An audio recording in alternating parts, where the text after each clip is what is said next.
It's W's. Only do boo-boos. Antonelli one.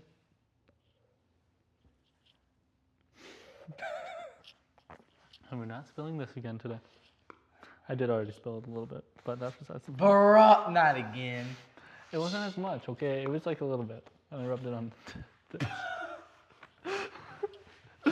So it's fine. Gave it a little bit of a love rub or something. What's going on here? What? You like rubbed it into the. What are you doing?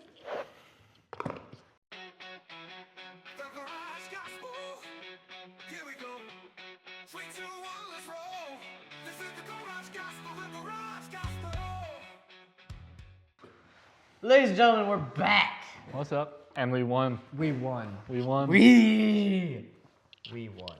We won today's. Ow! We won today's race. Technically, it'll be Wednesday, but on Sunday, this is recorded. So we won today's race. Antonelli, my boy, with another victory. That's third in a row. In a row. A dog right there.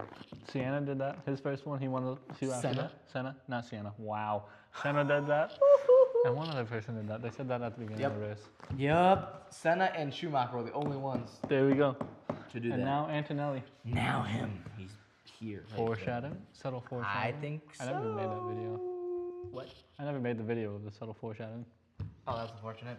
Anyways, Anyways. we're going to continue and finish off this series on how the Ten Commandments are fulfillment by Jesus and not just Jesus making a new law. So, take it away, brother. He's struggling with reading today. I am struggling with So, English. he had a couple late nights. But the first Yep. one, you shall not steal. Mm. You ever stolen anything? Yep. Wait. I have. I know you have. From school cafeteria. Not just that. I told you I stole from Oh, yeah. Five Below. Was that it, one yeah, time, wasn't too. it Five Below? I Yeah. stole from Five Below. Yeah. The one over by us. Oh, yeah. Or one over by Josh's house. Oh, yeah. Doesn't have any cameras at the time. Oh, yeah, it was hilarious. Because you didn't tell me that until, what, 2 years ago? Maybe yeah. one? Yeah, like 2-3 years ago. She's just finding that out now. His girlfriend's over there. But So, yeah, don't steal. don't steal. It's bad. Don't steal, guys. Don't do it. Talk about how, like, why shouldn't we steal really quick while I try to see if there's a specific verse Jesus My bet is mentions it's in this. Matthew. Matthew? Well, yeah, it's probably 5 going to be in something. The Sermon on the Mount. Yes. Let's see if I can find it before you can. Yes. Let's see if I can just pull it up before you. About not stealing. Let's try it. No. Okay, well, okay. Yeah, Matthew 19. Matthew maybe. 19, I was wrong. Yes. Maybe he mentions 19:18. it there. 19:18, let's I'll see. go Blind to- reading. He said to him, which one, wait. That's way out of context. You shall not murder, you shall not commit adultery. It's AI, so I'm just making this is what Let's we read fact back. check. Let's go back to 17. It's not chat though. It's just a basic Google search. Let's go back to 16. And behold, a man came to him saying, Teacher, what good deed must I do to have eternal life? The rich young man. And he said to him, why do you ask me about what is good? There is only one who is good. If you would enter life, keep the commandments. Which he said to him, which ones? Then Jesus replied, you shall not murder, you shall not commit adultery, you shall not steal, you shall not bear false witness, you shall honor your father and mother. We just talked about that. We did. And then he lists the rest of them, so he doesn't go into detail. He doesn't go into detail. It's pretty obvious, I feel. It's Like, pretty just don't easy steal one. stuff. It's a pretty easy one, and yeah, did I well, just say? it's easy for some people. Apparently, it wasn't easy for middle school me, It's real. but Let the So Ephesians talks about in 28 it says, "Let the thief no longer steal, but rather let him labor, do honest work with his own hands." So it's that more rewarding he- that way. Let's be honest. So that may, yeah. may have some We're both struggling with reading. to share with anyone in need. Yeah. So don't steal because stealing is really It's bad. pride and all about you. It's selfish. You steal because you want it, Mm-hmm. and it's only for you. So And, earn it. Don't steal it. We can't really talk much about that one. But devil's advocate. You said stealing's only for you. What about Robin Hood? Yep. Well, that's just because it's culture, guys. Come on now. It'll get gray really quick. So just do not steal. But yeah, the whole like lying is a different avenue. Mm-hmm. Because that What gets about gray. stealing for other people? Gosh, I don't even know. It really does depend on what situation. If it's it kind of almost depends for me. If it's glorifying God, if I go this like World War II in Germany, stealing a Bible, Okay. you know what I mean? Mm-hmm. That's the only like those scenarios where you're in like drastic. Like you're like, hey, Bible, like, would you lie about hiding Jews if you're in World War II in Germany? Yes. I'd be like, I don't have any, because I'm keeping them safe. Right? I would have Bibles. Like it gets so gray so quick. It does get very gray. And so we're not gonna go into that yet, but it gets gray real fast. But basics: do not steal. Don't do it. Do not steal. But we're just gonna leave it at that. We'll talk about gray areas. Next Later. one. Next one. We'll talk about gray areas later. You shall not bear false witness against your neighbor. Yes, bearing false witness. This is more literally. Let me make sure I have this right really quick. It's one more bag. 16. Yep. It suggests a legal trial in which false testimony could lead to unjust punishment for one's neighbor. That is literally what it means. Like, this is what I actually legit meant. So don't lie. Don't. To put it in now's terms. Is do not, especially in court, do not lie. That's why the whole saying of, like in front of, what is it? In front of God. What is it? What's the oath? On the Bible. Like, do you swear on, like, you will be trustworthy and you'll be honest? Oh, yeah. When you're in court? When you swear into court, Yeah. you have one hand on the Bible and you swear to be truthful and honest. Yeah, that's, I In the think, where court. this really does Understand. stem from. Is, hey, don't lie during court because you will get somebody in punishment that is actually unjust if you lie to get your What own about way. outside court? Outside of court, you shouldn't do it anyway, to be honest. Jesus, I think, maybe expounds on that. Oh, We another are look-up always session. on trial. Yeah. Well, You got it. Just think for a second. You don't need to speak. I don't want to do that. Anyways, we're always on trial. We are always, it says that we will bear witness to what we have done to the Lord in the end times, that we will be put on trial, and God will be our judge. Yep. And so we are always never lie because you are always on trial. And just like we're supposed to swear oath into not lying in the actual courtyard. You got something? Potentially. I actually might have found Jesus words here. Jesus' words are good. Actually, like, fully about the statement. He takes it one step farther.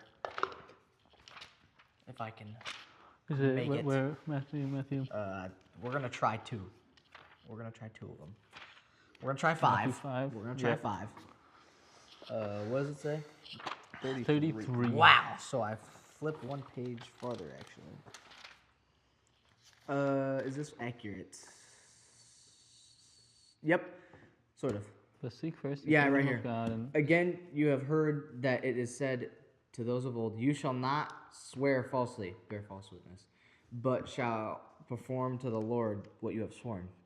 But I say to you, do not take an oath at all, either by heaven, for it is the throne of God, or by the earth, for it is the footstool, or by Jerusalem, for it is the city of the great king. And do not take an oath by your head, for you cannot make one hair white or black. Let what you say be simply yes or no. Anything more than this comes from evil. There it is. And there she be. Oaths are a whole did it, different thing, guys. but that is pretty much saying, hey, please don't, just let your yes be yes and your no be no. Like, that is it. That That's is all you actually have to said do. somewhere else. Where is that said? Probably in another gospel. Probably. John. John 8:44. I don't know if that's actually accurate. Oh well. That's probably not accurate. That's talking about traits of the devil a little bit. Okay. But yeah, no, Matthew, and Jesus literally goes off and literally says, hey, let your yes be yes and your no be no. Just speak truth all the time, not just in court. Mm-hmm. So, right there. Boom. There we go.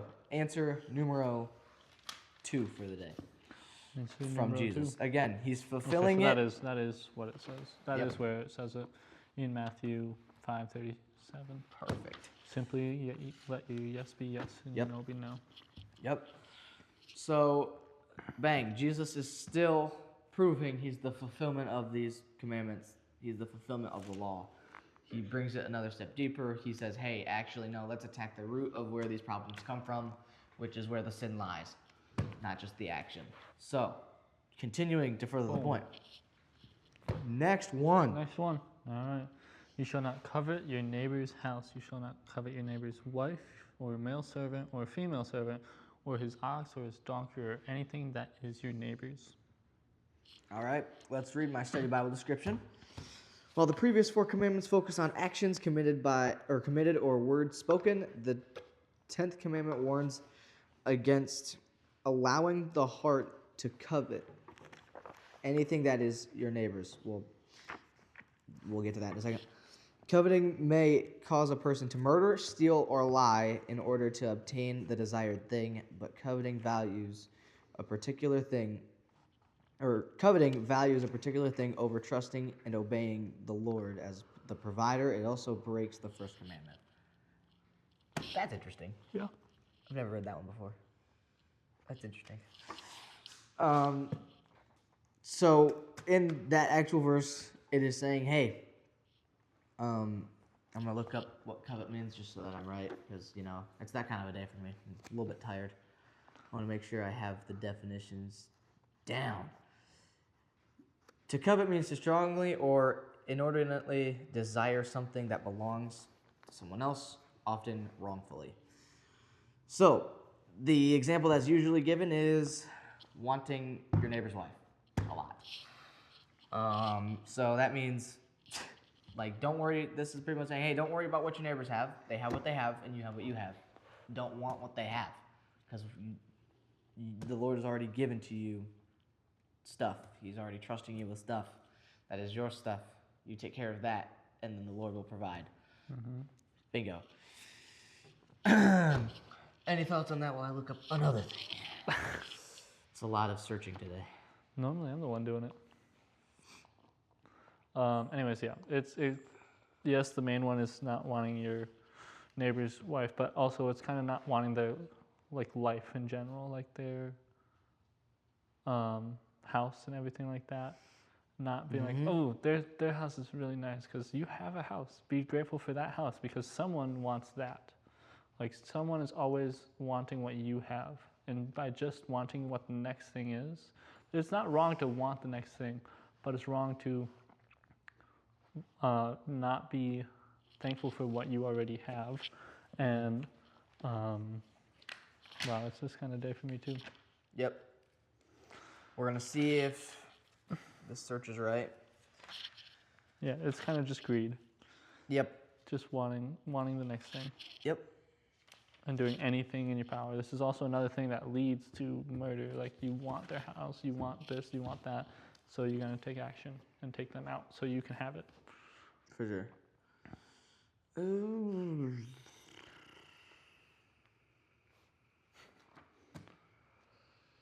Okay. Parable of the rich fool, it looks like.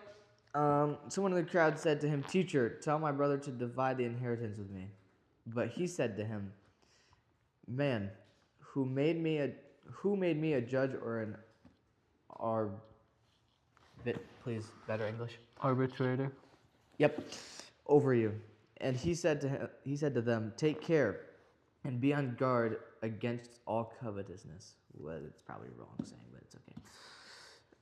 For one's life does not consist in the abundance of all his possessions, or the abundance of his possessions. And then he goes on to this parable of the rich fool, obviously as the title for this passage is. Again, beware of it. Beware of greed. Beware of thinking that you need more, right? Because that is a big thing, because that's all you really want is more and more and more and more and more of everything. And you just got to believe and trust that what the Lord has for you is good enough. He will provide for you. And that's something that I struggle with a little bit. Not that I want anything from other people, but more of that thought of like, He's provider and He gives me the stuff that He entrusts with me. Mm-hmm. And I need to take care of that, and then He will still provide. And then more will come. You know what I'm saying? Yeah. It's got to happen, you know. So, yeah, it's Yeah. really interesting. I need to, because I was like, man, I want to make sure I can provide for a family, which is all good things. But then I'm starting to realize that I got to make sure I watch out for stepping into greed and into wanting too much. Because now I'm like, okay, what is the definition of providing? Yeah. Because I want the Lord to do that. You can provide and not have the luscious lifestyle that you want. I mean, you can want that. Trust me, it might even happen. And it Lord might might happen. even provide you with that. He might be like, oh, here's blessings, just because He is that God. Jesus is that God. Who's like, oh, you follow me, I will bless. Like that is how He works. And it's not that we do it for the blessing. We do it because we love Him. We do it because He deserves it. And it's all we can give Him, is all of us. And so then He still graciously somehow rewards us with even more, which doesn't make sense to me. Yeah. Well, I thought the cross was good enough, low-key. You don't got to do anything else. So, yeah. Always still mind-blowing for me in that area, like financially. So, I'm getting better at that, at learning, hey, Lord's got it. Lord will provide. Lord will show up. And I'm learning that in college right now. Year's ending, and I don't know how in the world I'm going to be able to pay this upcoming year, because FAFSA ain't helping me. Yeah, I got to do my FAFSA for next year. So, yeah, fun stuff. But I am definitely nowhere near that number for college. So, Yeah. I got to just trust and provide, trust that God will provide what I'm meant for me. Yeah. And yeah. Anything else you got to say? I don't. If you got more, Well, all by me. those were all 10 commandments. If you missed our previous ones, go back to the last two episodes, watch those. But I just want to round this whole thing out with the whole idea we've been kind of hitting so far. Matthew 5:17. Do not think that I have come to abolish the laws or the prophets. I have not come to abolish them, but to fulfill them. Yep. Jesus. That's how we started this Yep. series. Jesus came to fulfill the law, not abolish it. A lot of people think we don't gotta pay attention to the previous Testament, literally the Old Testament. the Old Testament or anything like that, but He came Or the to Ten Commandments. reshape and Which, continue it. to be fair, I do agree that Jesus saying, love God and love your neighbor, are the Basically most sums important, which is legit, because if you do those things, none of the other things will happen. Yeah, that sums up the rest of the law almost. Yeah, so I am over here agreeing fully of what Jesus said, but also going, hey, don't think that He is dismissing it by saying that. He's just saying that to say, hey, these are the two you follow if you had to follow one or two of them. Because if you follow those, you follow the rest of them. Because if you love God and love your neighbor, literally none of these commandments will happen, or you will never go against these commandments. In which, yes, we all will mess up, and we all will fail and fall short of that standard every single time, because that's the law was not forgiving to humans. It wasn't. It wasn't supposed to be. It was just laws of the land that would need to happen at that time. And so there was no forgiving. Like, if you broke it, you broke it. Repent now. Like, that's how that works. But now, Jesus adds another element and saying, no, there is forgiveness now, because I paid that penalty for you. And so he's not saying don't dismiss it, still follow those things. I still tell you to follow those things. Follow me, because if you follow me, you will follow those things. And there's forgiveness when you do mess up. It's not just now you have to sacrifice an animal. Now you just confess your sins to me and then be forgiven. Now you just have to sacrifice your pride. Boom! Because that thing is an animal. Yeah, that thing is an animal. Woo! But Pride is an animal. So, I know it's a little bit shorter today. We just had to quickly wrap up the series because we were on a really good streak. we actually finished the getting it done. series, dude. Let's go, dude! We started like 4 on this When this did podcast. we? Yeah. We for sure finished. Well, I mean, technically We the have now relationship finished one. Relationship one is just an ongoing one that we can keep That one's not coming really back to. finishes. But Job, Job, yeah, we read the we first probably thing and need we to go did back not. to Job. We did not go back to that. We will go back to Job at some point, I promise. The week after we started Job, you said next week we'll get back to Job, but this never went back. Never went back. That's on me, guys. I apologize. But we will go back. I still promise that. We will. I just don't know when yet, but we will come back to Job.